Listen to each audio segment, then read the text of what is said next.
The world is a beautiful place because of you. One of the most important things you should know is that the world is as beautiful as you made it. We humans are the one that were created to make the world beautiful, not really any other thing you can ever think of. The light facilities we have, the social amenities we have, were all made by human that take responsibility, humans that want to really lead.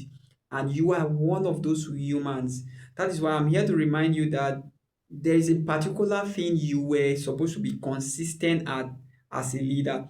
There's a particular thing you were supposed to invent or partner with someone to invent, but you have left it dormant. You have left other persons struggling because there's an idea within you that you're supposed to learn to your team. The world we find ourselves is actually made of team.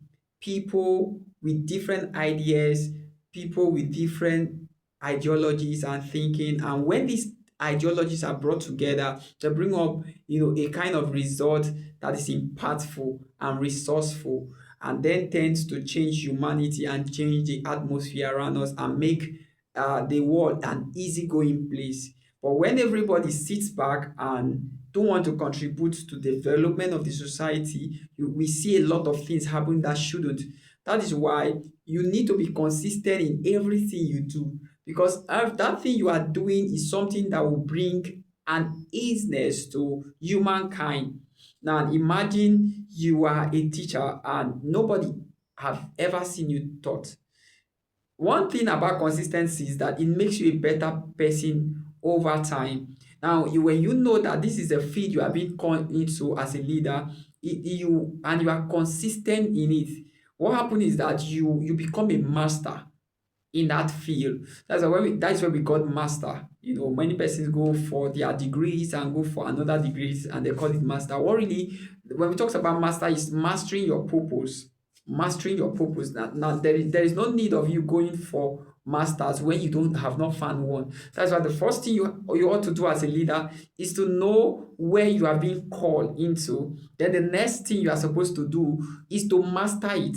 And how do you master it? To be consistent in doing that. Is it advising people that you are being called into? Many persons go up and down, left, right, and center, looking for where their purpose is, whereas they have been told by God on a particular thing they have to do. This thing may not be that too big, but when you continue doing it, you are now a master in that field, in that skill, and people will be looking for you because you see that skill you are neglecting, that's a profession you are neglecting, is a profession that people really need.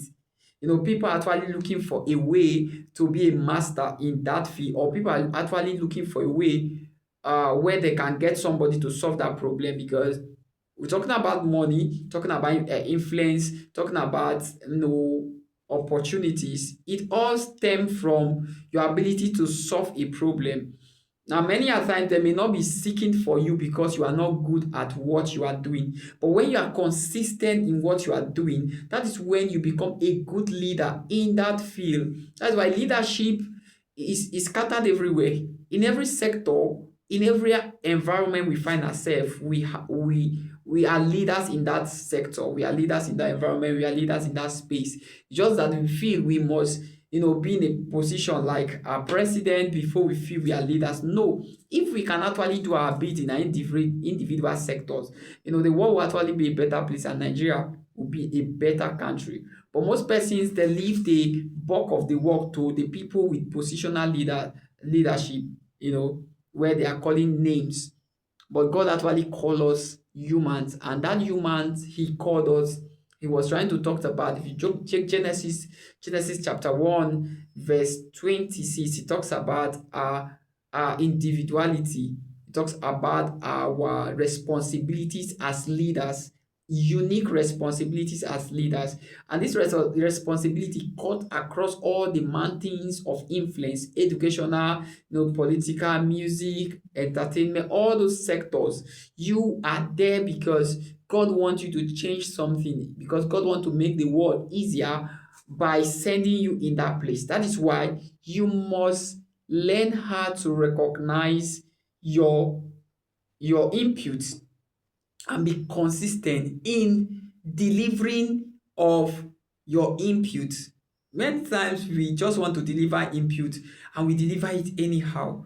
But if you are consistent in delivering input, you know that after a while, you will not have to rehearse before you deliver. This is one thing that consistency does. It makes you to be a master of a field, and it makes people to look for you whenever there is issue. Imagine you are a good orator, and when people are looking for an orator, they don't search, they'll just look for you.